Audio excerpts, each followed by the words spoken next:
Combination মানে আমরা সাধারণত ইউটিউবে ইন্টারনেটে দেখলে কম্বিনেশন বলতে বুঝি যে বিশাল রকেট সায়েন্স, সেই লেভেলের ফ্যান্সি কম্বিনেশন করতে হবে।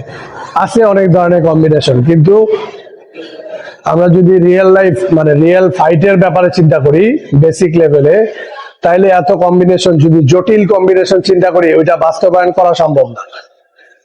কথাটা কি বুঝাতে পারছি? আমি জটিল জটিল কম্বিনেশন দিয়ে আয়নার সামনে হাই লেভেল শ্যাডো করতে পারবো, কিন্তু যদি আমি চিন্তা করি এটাকে ফাইটে অ্যাপ্লাই করতে পারবো কিনা, সেটা সম্ভব না।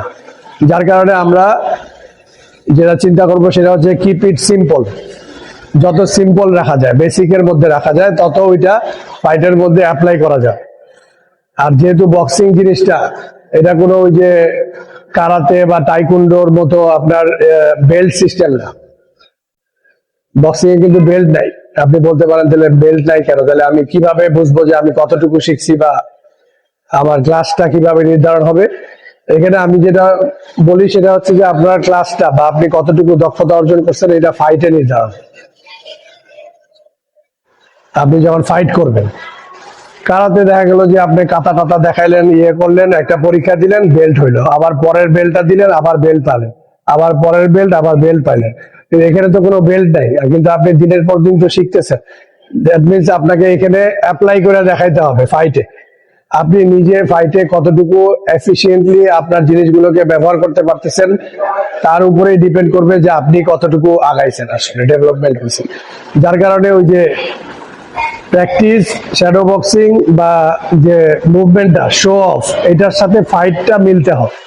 যদি মিলে তাইলে বলা যাবে যে আমরা রাইট ওয়েতে আছি। আর যদি ফাইটে গিয়ে অ্যাপ্লাই করতে পারতেছি না, তাহলে দেখা যাবে যে আমি রাইট ওয়েতে নাই, কোথাও ঝামেলা আছে। তো যার কারণে খুব সিম্পল একটা কম্বিনেশনের ক্ষেত্রে সিম্পল একটা মেথড হচ্ছে একের অধিক পাঞ্চ করা মানেই কম্বিনেশন।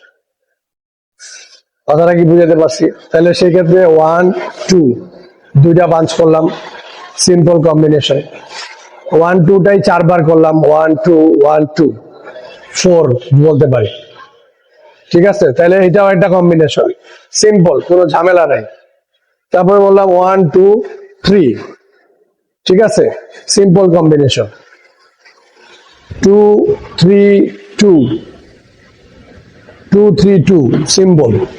তারপরে 3 2, ঠিক আছে। এই জিনিসগুলো আমরা এই পর্যন্ত তোমাদেরকে শেখাইছি। সিম্পল 5টা কম্বিনেশন: 1 2 1 2 1 2 1 2 3 2 3 2 3 2। এই ক্ষেত্রে ওগুলো এখনো দেই নেই, আরো সামনে দিব হয়তো। তো সেই ক্ষেত্রে আপনার এই ক্ষেত্রে কালকে একটা জিনিস বলছিলাম, বা একটা কম্বিনেশন মারার ক্ষেত্রে একটা জিনিস মাথায় রাখলে বেটার, সেটা হচ্ছে লাস্ট পাঞ্চ ফোকাস। লাস্টের পাঞ্চটা, যে আমি একাধিক পাঞ্চে করব, তার মধ্যে লাস্টের পাঞ্চটা আমি হেভিলি করব, প্রথম পাঞ্চটা লাইট।